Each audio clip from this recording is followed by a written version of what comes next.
Welcome to Coffee Break with K.A. and Dana. We're brought to you by the Lesbian Talk Show.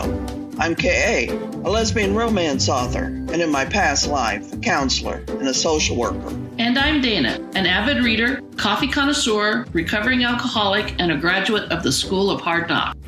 Grab a cup of coffee, pull up a chair, and join us for a meaningful conversation from a lesbian perspective.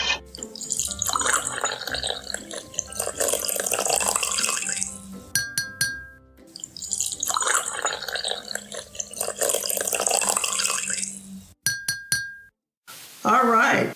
Hey, we are talking about one of my favorite topics today, and I want to read you something. Okay. Do you believe in soulmates? Do you believe that somewhere there's a person who makes you whole?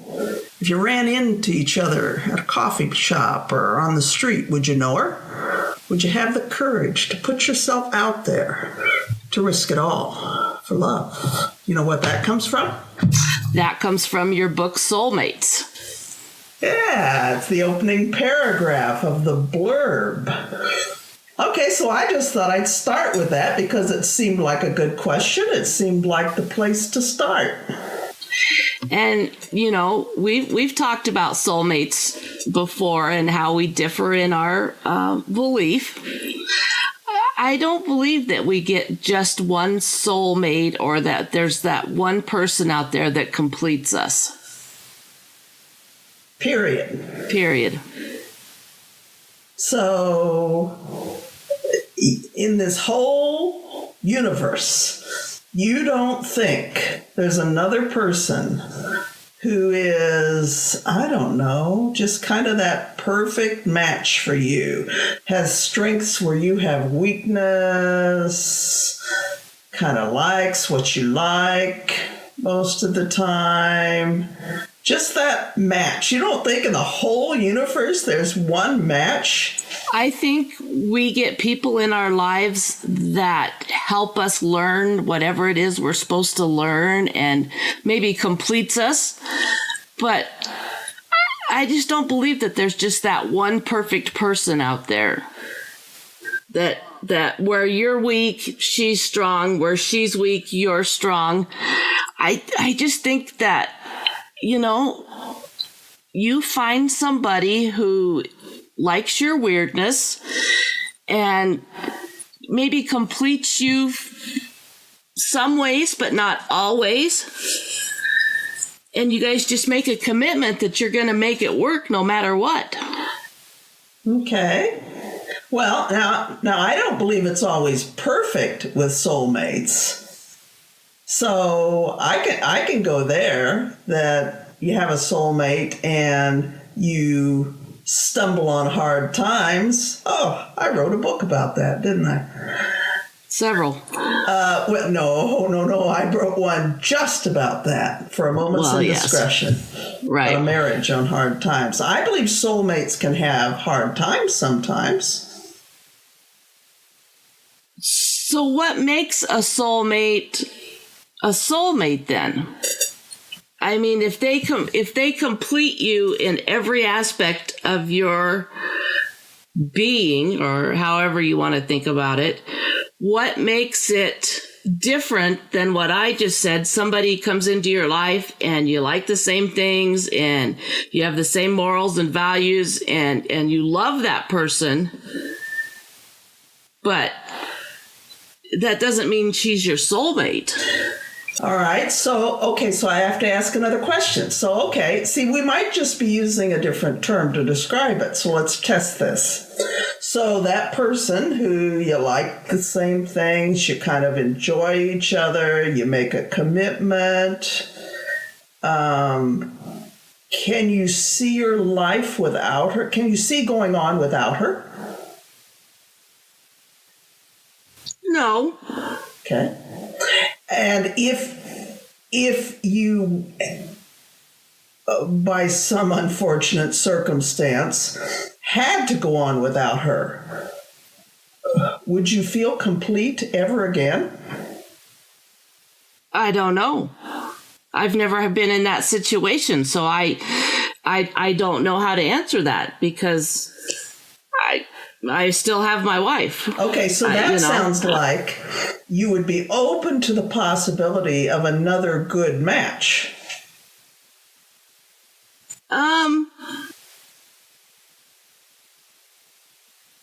I don't know.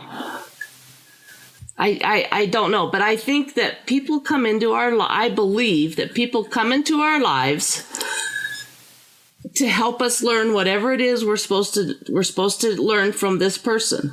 You can't answer. You couldn't answer the question because you can't say that. You can't say it.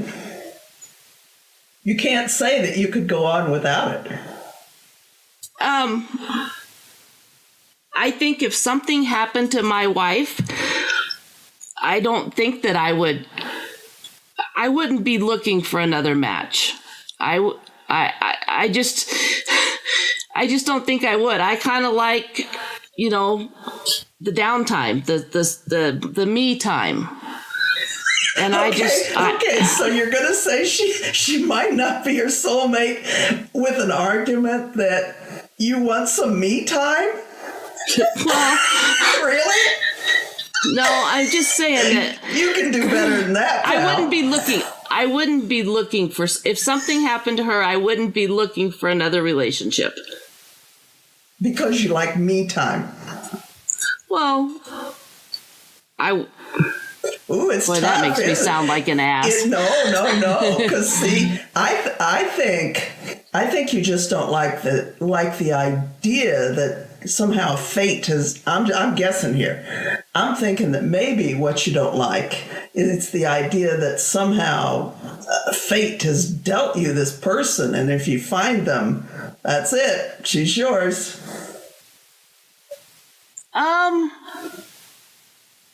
Now that sentence I could probably agree with, but I don't believe we're given one true soulmate in our lifetime. Okay, I can go along with the one part maybe. I mean, I suppose I could go along with the not given one if I went with the idea that there was a runner-up out there somewhere. Because see, I can't even envision a world without Kay.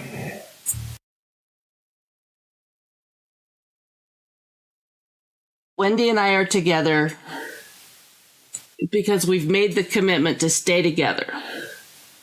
Because we've had some rough times, and when we both just looked at each other and like, we're done. But we made a commitment. And we both honor that commitment. And I can't imagine a life without Wendy in it either.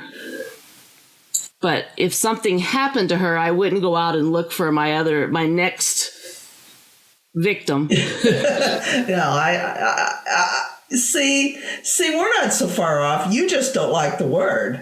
You just don't like the word. Possibly. Gosh, I titled a book with a word you don't like. I wonder how many other people don't like the concept soulmate. Because see, to me, that's like a sweet spot. So what if you go through your life and you never find your soulmate? Oh, see, I don't believe, I mean, I'd have to believe that there wasn't a God to believe that. I'd have to believe, my belief system would have to go way out there, because I don't believe the universe, God, whatever it is that you believe in, I don't believe that it sets out to torture you. To leave you less. You have one lifetime. I don't believe the universe God sets out to leave you unfulfilled. I don't. So I really do. I mean, what I wrote in that first paragraph, I mean, I phrased it in a question, but I truly believe it. I know you do. Yeah, I mean, and we've discussed it before about having a soulmate. And maybe it is just the verbiage that I get hung up on. I believe people come in and out of our lives to teach us things. Well, I believe that. and they may or may not be a soulmate. Right. I mean, and I believe that you can have very significant people in your life who may not be a soulmate as I described them, but they are there for a purpose, and you need them and they need you. And as long as that continues, they stay and you stay. And I believe that. And I believe that Wendy and I are in each other's lives. Well, most of the time I believe we're in each other's lives because nobody'd put up with either one of us if we moved on. But, she teaches me and I teach her, and we have made a commitment to do that. Good grief. Did you just hear yourself? Yes. But I still don't. And you're in each other's lives because no one else would put up with either one of you. That's the truth.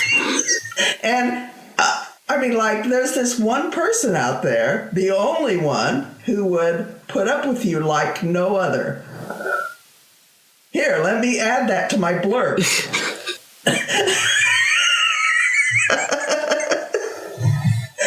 She's going to be all squishy when she listens to this one. Yeah, she will. Oh, sweet Dana. Gag. Kay will cry. Yeah. I guess it is just the verbiage that I get hung up on, because I just don't believe that there's one soulmate for every person. And maybe I found my soulmate, in Wendy.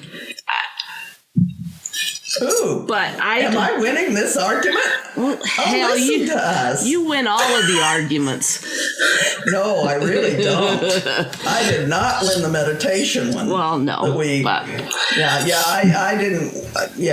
No, there are some you win. Yeah, there's a few. I might be winning this one. You are, but I just don't believe that there's one nut for my bolt.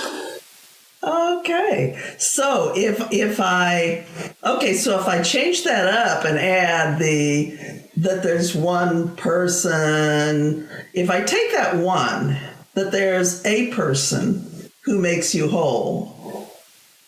If you ran into her at a coffee shop or on the street, would you know her? Have the courage to put yourself out there to take the chance for love. Is there a person? Well, there's probably a person, but I don't. Okay. Where I stand right now, if something happened to Wendy, I don't think I would put myself back out there to ask them out or to, I just don't think I'd put myself out there again.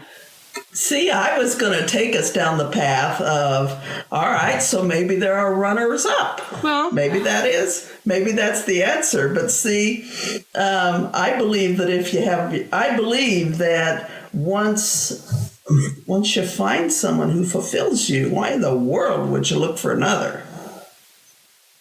Companionship. Well, they fulfill you, they fulfill that. Right, but man,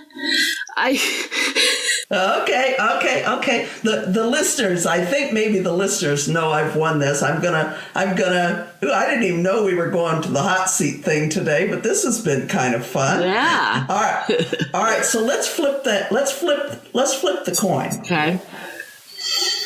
So, do you think that there might be some, or more than that, there might be some who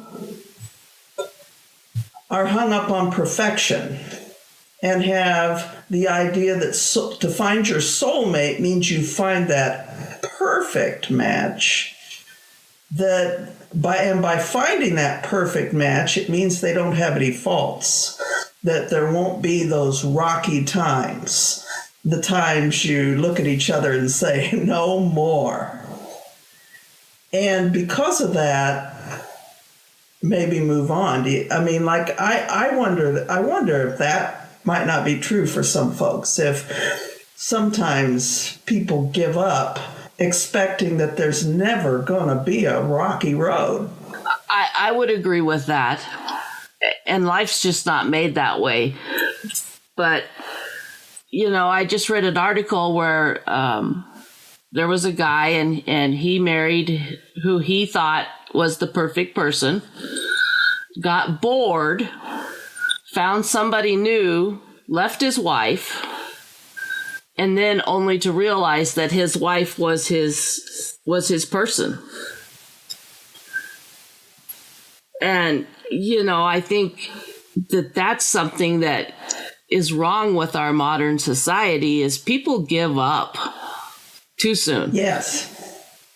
I really think so. I think that speaks to what's going on in our society. Maybe not in all cultures, but in ours, in the United States. I think we want things to be perfect. Easy sometime. Easy and perfect. And sometimes your match might be as close as you're ever going to get to perfect. Right.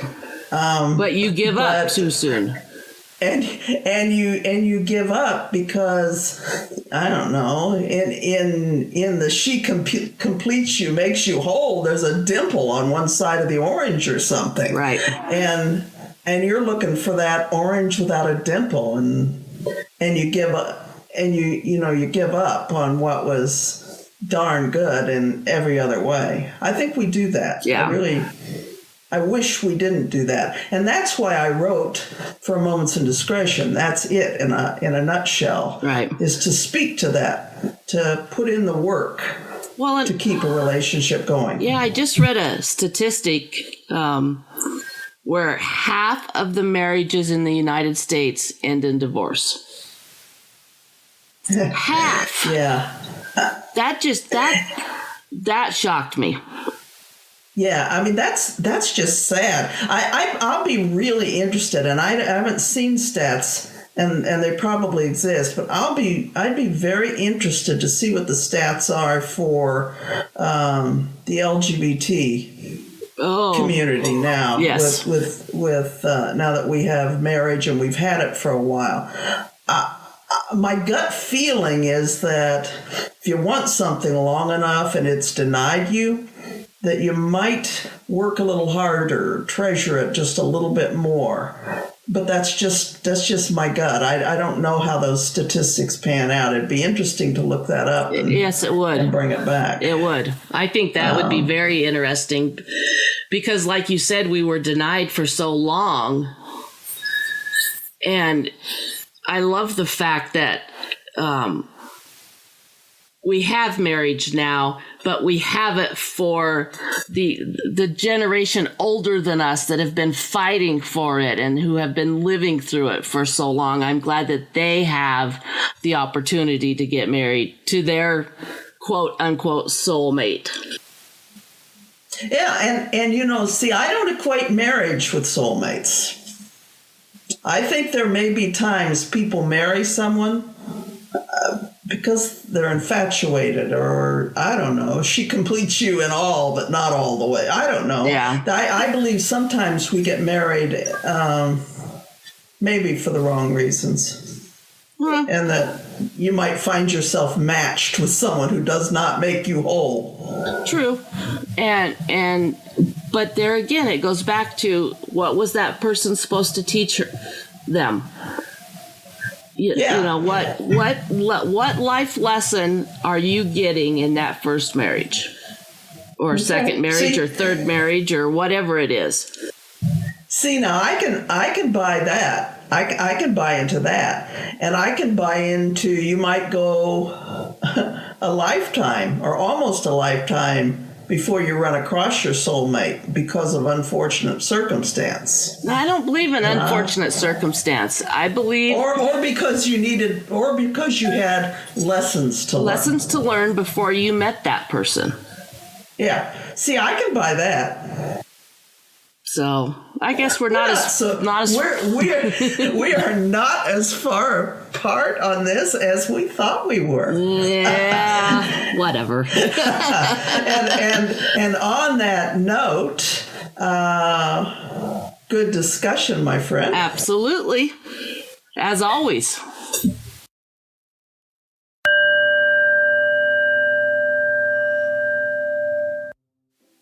You've been listening to Coffee Break with K.A. and Dana.